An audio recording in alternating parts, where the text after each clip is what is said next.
We just read books. Dusoma ibitabo, tugateka tukanarya cyane.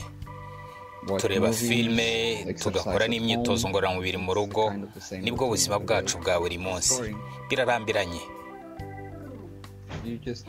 Wumva unaniwe mu mutwe, si ukunanirwa ku mubiri gusa. Mbere nashoboraga kumara amasaha 13 ntaryamye, ariko ubu nyuma y'amasaha 6 gusa ntangira gusinzira nkumva n'umunaniro mwinshi. Nkumbuye cyane igihugu cyanjye mu by'ukuri. Sindwaye ariko nafashe ingamba zo kwirinda.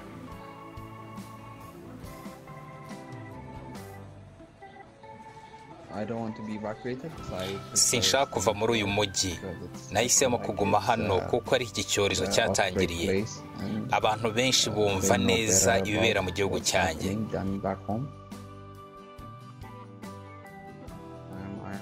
Iki gihugu ndakirambiwe. Ndambiwe ubuzima turimo, ariko ntawe nshyiraho amakosa.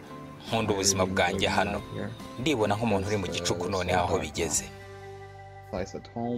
Uyu wumva muri iki kiganiro kigufi yitwa Henok, umunyeshuri w'umunya-Ethiopia uba mu mujyi wa Wuhan, umujyi watangiriyemo icyorezo cya coronavirus. Uyu munyeshuri avuga ko we na bagenzi be bari muri uyu mujyi ndetse n'indi mijyi myinshi mu Bushinwa badashobora gusohoka mu nzu inshuro zirenze 1 cyangwa 2 mu cyumweru. Ni ubuzima bumaze kumenyerwa muri iki gihugu gifite imijyi yafatwaga nk'izingiro ry'ubucuruzi ku isi. Ahagaragaraga uruvungazoka rw'abantu, umubyigano w'imodoka zitabarika, za gari ya moshi zitwara abantu n'ibintu, indege zitabarika zabaga zigwa ku bibuga by'indege bikomeye. Ubu nta n'inyoni hatamba. Umuntu ubashije gusohoka aragenda mu muhanda akisanga ari wenyine mu mujyi muzima. Iyo mijyi kuri ubu ni nk'ibyo abafaransa bita ville morte, imijyi itakibamwe ubuzima ugenekereje mu kinyarwanda. Amakuru y'uruhinja rwasanganywe coronavirus mu minsi ishize nyuma y'amasaha 30 ruvutse yarakwirakwiriye cyane ku isi kandi mu buryo bwihuse. Urwo ruhinja nirwo rwahise ruca agahigo k'umuntu mutoya kugeza ubu wasanganywe iyo virus imaze kwica abasaga 3,000, abakabaka 100,000 bakaba bamaze kuyandura hirya no hino ku isi, by'umwihariko mu Bushinwa no mu bindi bihugu bisaga 30. Nubwo abangana gutyo bamaze kuyandura ikaba yaranahitanye batari bake, imibare y'abayanduye nabi imaze guhitana igaragaza ko umubare munini w'abanduye ari abantu bakuru ugereranyije n'abana bato. Kubera iki abana batandura coronavirus cyane nk'abantu bakuru? Niki gikingira abana ku buryo batayandura ku gipimo kiri hejuru? Nitwa Cyprien Ngendahimana, ngo hayi ikaze ku isi dutuye. Niba utarajya mu muryango mugari w'abagize uru rubuga, bikora ukanda subscribe ku kabuto gatukura ubona munsi y'iyi video. Niba ufite igitekerezo ushaka kudusangiza, cyandike muri comment ahagenewe gutangira ibitekerezo. Unibuke gusangiza inshuti n'abavandimwe iki cyegeranyo, ukanda share kugira ngo dusangire amakuru kuri iki kibazo cyugarije isi.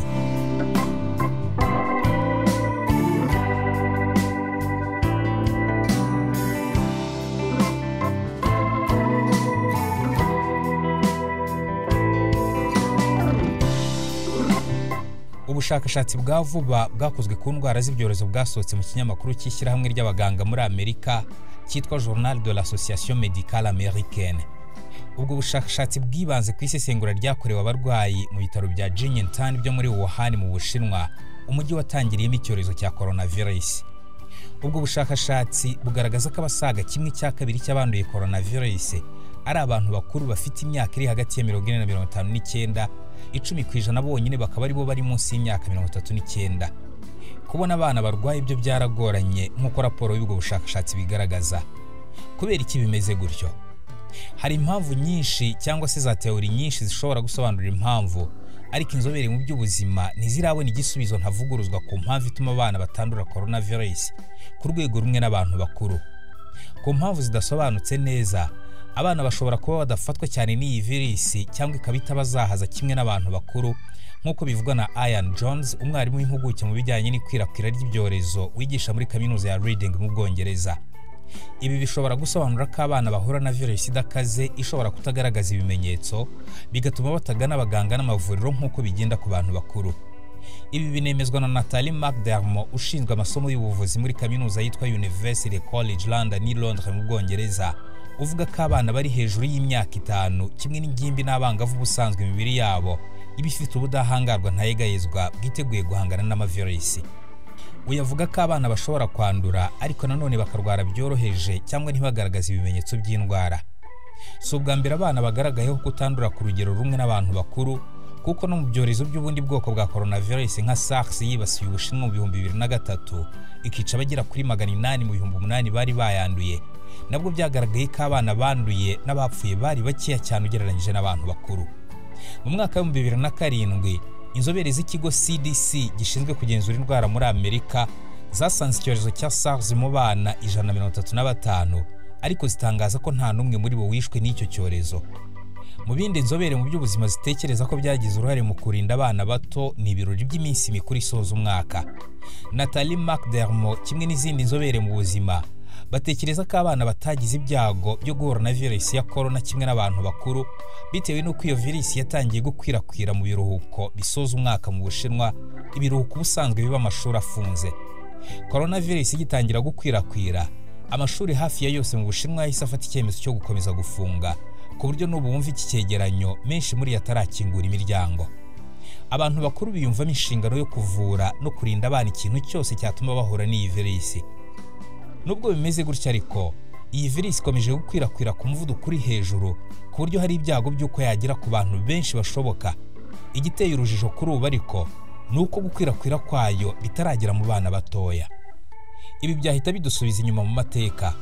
Ubundi bwoko bwa coronavirus bwitwa SARS bwibasira isi, abashakashatsi b'ikigo cya Amerika gishinzwe kugenzura indwara basanze abana bari munsi y'imyaka 12 bafite ibyago bike cyane byo kuba bakenera serivisi z'ubuvuzi kubera iyo virusi ya SARS. Ibi byaba bisobanura ko iyi virusi ifite ingaruka zikomeye ku bantu bakuru kurusha abana. Nubwo abana bake ari bo byagaragaye ko banduye coronavirus, inzobere mu by'ubuvuzi ntizitekereza ko ibyo bifitanye isano no kuba abana batandura indwara zirimo na coronavirus. Igisobanuro gishoboka nk'uko inzobere zibivuga nuko iki cyorezo iyo kigeze mu mubiri gishobora kwiremamo impinduka zishegesha cyane abantu bakuru kurusha abana, kimwe n'indwara y'ibihara izwi nka varicelle. Bishoboka ko abana baba bafite ubudahangarwa kuri coronavirus nk'uko Andrew Friedman, inzobere mu by'indwara zandura muri kaminuza ya Cardiff bivuga. Gusa nanone avuga ko bishoboka ko abayobozi badapima abana batagaragaza ikimenyetso na kimwe cyangwa bagaragaza ibimenyetso byoroheje.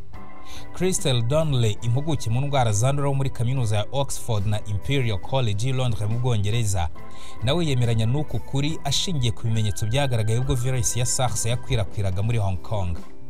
Umwanzuro w'ubwo bushakashatsi buheruka ugaragaza ko ku bana bato gukwirakwira kw'indwara mu mubiri wabo biba bitari ku rwego ruri hejuru ugereranyije n'abantu bakuru, ibyo bigatuma batibasirwa cyane n'indwara z'ibyorezo nka coronavirus. Ikindi kandi nuko abantu bakuru barwaye indwara zisanzwe zishyira mu kaga urwego rw'ubudahangarwa ku mibiri yabo nka diabete cyangwa indwara z'umutima, baba bafite ibyago byinshi byo kuzahazwa n'ibyorezo nka coronavirus.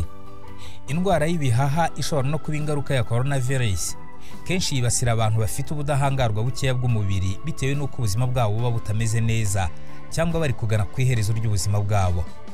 Ibyo bituma umuntu yumva arwaye ibicurane n'izindi ndwara zo mu buhumekero zigakurikiraho.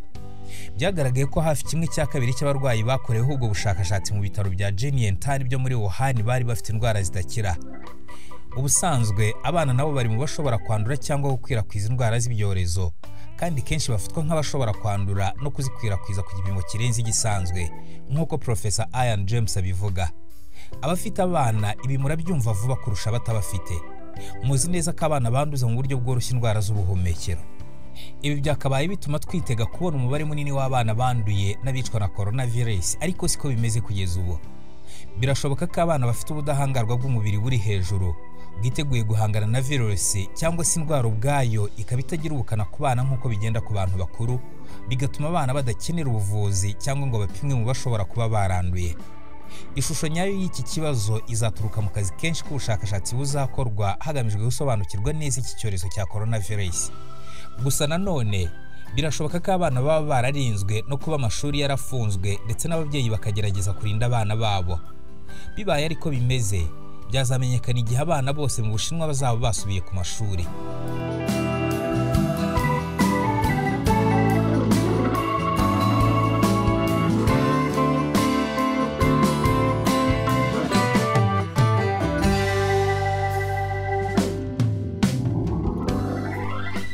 Mu Bushinwa iyo virusi yatangiriye bashyize imbaraga n'ubushobozi bwinshi mu kubaka ibikorwa remezo byakwifashishwa mu guhangana nayo. Mu minsi 10 gusa Ubushinwa bwasije ikibanza buzamura inyubako kuva muri fondasiyo ku buryo muri iyo minsi 10 ibitaro bishobora kwakira abantu basaga 2,000 byari bimaze kuzura. Nibyo bitaro biri kuvurirwamo bagaragayeho coronavirus.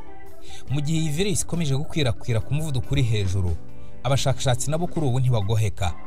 Bivugwa ko coronavirus yageze mu muntu iturutse ku nyamaswa, ku buryo hakorwa ubushakashatsi bugamije kumenya inyamaswa nyayo yanduje umuntu iyi virus ndetse n'uburyo iyo nyamaswa yayihererekanyije n'umuntu.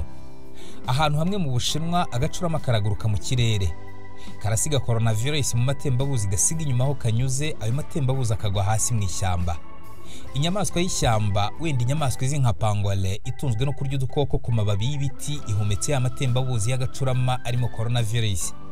Iyo virus nshya ikwirakwiriye muri iyo nyamaswa y'agasozi kugeza ubwo inyamaswa yanduye ifashwe n'umuhigi wayihigaga ikamwanduza coronavirus. Uyu muhigi nawe virus ayigejeje ku bacuruzi bacuruza inyamaswa z'ishyamba ku masoko atemewe azwi nka marché noir mu Bushinwa. Uku niko abantu batekereza ko coronavirus yaba yaravuye ku nyamaswa ikagera ku muntu. Isoko rya Wuhan kuri ubu ryafunze nyuma y'uko coronavirus itangiye gukwirakwira. Ryari rifite agace kagenewe gucururizwamo inyamaswa z'agasozi, aho ushoboraga gusanga inyamaswa z'amoko yose, izikiri nzima n'izapfuye zicuruzwa muri iryo soko. Ikinyamakuru The Guardian kigeze gusohora inkuru ivuga ko mu bubiko bw'isoko ricururizwamo inyamaswa zitegereje kugurishwa ushobora kubonamo ibyana by'ibirura bikiri bizima, inkima za scorpion, utunyamasyo, ingona n'izindi nyamaswa z'agasozi kandi zizwiho kuba ari inkazi. Abashakashatsi bari mu kazi gakomeye ko kwerekana ishingiro ry'urwo ruhererekane abantu batekereza ko coronavirus yanyuzemo mbere y'uko igera ku muntu, bakabikora bibanda ku gushaka inyamaswa z'agasozi zaba zifite iyo virus. Professor Andrew Cunningham wa sosiyete y'ibyanya byororerwamo inyamaswa i Londres mu Bwongereza avuga ko hari inyamaswa nyinshi z'agasozi zishobora kuba zifite iyo virus, by'umwihariko uducurama dukunze kuba dufite ubwoko bwinshi bwa coronavirus. Ubwo abashakashatsi basesenguraga agakoko k'ubwoko bushya bwa coronavirus kavumbuwe mu mubiri w'umurwayi mu Bushinwa, uducurama nitwo twatunzwe urutoki bwa mbere kuba nyirabayazana w'iyo virus. Utwo tunyamaswa tw'inyamabere dukunze kuba turi ahantu hamwe ari twinshi kandi tuguruka intera ndende ku buryo turi ku migabane yose y'isi. Ubwatwo ntidukunze kurwara, ariko dufite ubushobozi bwo gukwirakwiza virus ku buso bunini cyane. Professor Kate Jones wo muri University College London i Londres mu Bwongereza avuga ko byagaragaye ko uducurama tubasha kwihanganira ingaruka z'urugendo rurerure dukora tuguruka, kandi tukabasha kwikiza ubwatwo ibibazo byagera ku turemangingo ndangasano twatwo. Ibi bishobora gufasha uducurama guhangana na virus yitwa ko ikomeye ku rwego ruri hejuru umuntu adashobora kwihanganira, ariko kugeza ubu biracyari igitekerezo abashakashatsi bibaza. Uburyo uducurama tubaho bishobora korohereza virus gukwirakwira bitewe n'uko ari inyamabere, tukaba twakwanduza abantu binyuze mu buryo butaziguye cyangwa binyuze ku bundi bwoko bw'inyamaswa. Ikindi abashakashatsi bari kurebaho ni ukumenya inyamaswa y'amayobera yacumbikiye coronavirus mu mubiri wayo kugeza yigejeje mu isoko rya Wuhan. Kugeza ubu inyamaswa yitwa pangolin ni imwe mu zishyirwa mu majwi cyane. Iyi nyamaswa yuzuye amahwa bivuga ko ari inyamabere icuruzwa cyane ku isi, ikaba iri no mu nzira zo kuzimira. Amahwa yayo ni imari ikomeye muri Aziya kuko akoreshwa mu buvuzi gakondo bw'Abashinwa, mu gihe inyama zayo bamwe bazifata nk'imboneka rimwe. Hari ubwoko bwa coronavirus bwagaragaye muri pangolin, bamwe bakemeza ko ari virus ifitanye isano ya hafi na coronavirus yibasiye isi kuri ubu. Virus y'agacurama n'iya pangolin zaba zarahererekanyijwe zikagira impinduka z'utunyangingo kugeza coronavirus igeze ku muntu. Abashakashatsi barakigengesera mu gufata umwanzuro kuri iyi ngingo. Ubushakashatsi bwakozwe kuri pangolin ntiburashyirwa ahagaragara, ibintu bitatuma hafatwa umwanzuro wihuse kuri iki kibazo. Nyinshi muri virus zibasiye isi mu myaka ishize zagiye zigera ku bantu ziturutse ku nyamaswa z'agasozi. Muri zo havugamo virus ya Ebola, ya VIH/SIDA, y'indwara y'ubuhumekero yiswe SARS ndetse na coronavirus yibasiye isi kuri ubu. Ku bwa Professor Jones, kwiyongera kw'indwara zandura zigera ku bantu zivuye ku nyamaswa z'agasozi bishobora guterwa n'uburyo dusigaye duhura nazo kenshi. Impuguke mu by'ubuzima zigaragaza ko abantu bakwiye gufata ingamba zo kwirinda iyo virus badahutaje inyamaswa z'agasozi. Impirimbanyi mu kurengera ibidukikije zigaragaza ko nubwo uducurama tugira uruhare mu gukwirakwiza virus nyinshi, tunafitiye akamaro kanini urusobe rw'ibinyabuzima. Uducurama turya udusimba dufatiye runini isi kuko turya imibu n'utundi dusimba tubangamira ibikorwa by'ubuhinzi. mu gihe uducuramatundi tubangurira ibiti n'ibimera dukwirakwiza imbuto zabyo. Ibi ni byizo mpirimbanyi ziheraho zivuga ko ingamba zafatwa zose zikwiye gufatwa hadatekerezwa ku kwikiza zimwe mu nyamaswa z'agasozi kubera ko zikwirakwiza udukoko. Mu mwaka wa 2002-2003 nyuma y'uko virusi ya SARS ijya kumera nka coronavirus yibasiye isi, hari hafashwe ingamba zo guca amasoko agurishirizwamo inyamaswa, ariko nyuma y'igihe gito ayo masoko yongeye gukora mu Bushinwa, muri Vietnam no mu majyepfo ashyira uburasirazuba bwa Aziya. Nubwo tutamenya cyangwa wenda tutazigera tumenya inyamaswa yahererekanyije coronavirus n'umuntu, Professor Diana Bell wo muri kaminuza ya East Anglia avuga ko dushobora gukumira ikindi kiza kinini cyagera ku muntu, kuko bimaze kumenyekana ko virusi zihitana imbaga ziba zaturutse ku nyamaswa. Nitwa Cyprien Ngendahimana. Ndagushimiye wowe wakurikiye iki cyegeranyo. Niba utarajya mu muryango mugari w'abakurikira uru rubuga, winjire mukanda subscribe ku kabuto gatukura ubona munsi y'iyi video. Niba ufite igitekerezo ushaka kudusangiza, ugishyira muri comment, unakande share kugira ngo iki cyegeranyo gisangize inshuti n'abavandimwe. Shalom.